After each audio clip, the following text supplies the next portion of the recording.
Having an understairs storage cupboard floor more resembling an old canteen, I think it's time to update the floor, and I'm going to go with tiles. When glazed, they're mold resistant and easy to clean. But before I can put tiles down, I have to do a bit of preparation.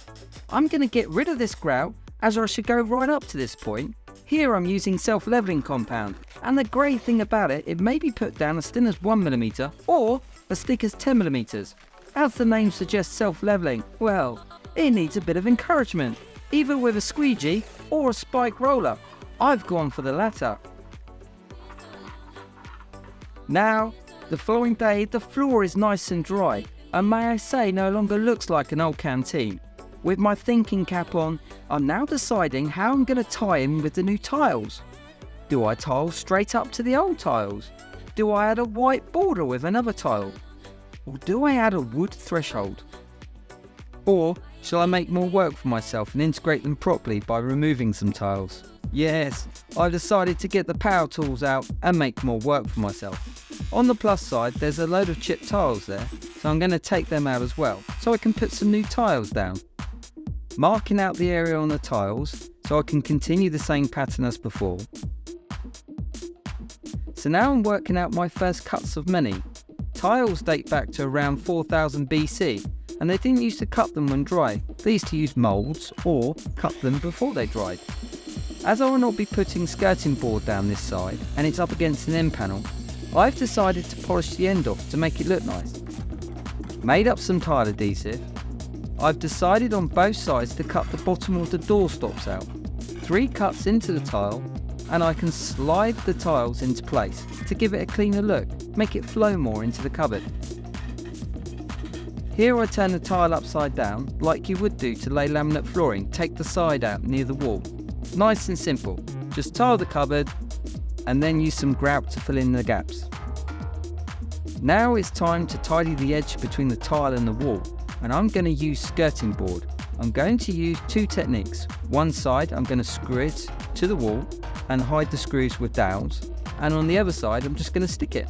This is my lineup of bits I'll be using: drill bits, raw plug screws and wood screw. This is a 12mm drill bit. The reason why I use 12mm is because it's the same size as the dowel. Making a hole in the wall the same size as a raw plug, put the raw plug in, add the screw through the skirting board and screw it to the wall.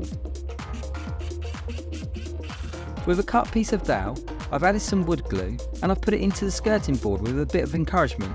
Repeating this process down the skirting board, and then once dry, cut the end off. Once I've cut the end off, I sanded it down to blend it in. It's looking quite triumphant, even if I do say so myself. The other side, I'm literally going to stick it to the wall.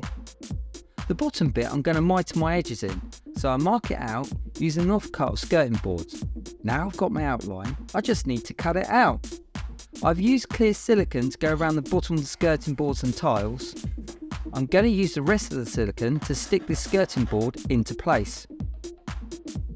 And there we have it, a finished tile cupboard.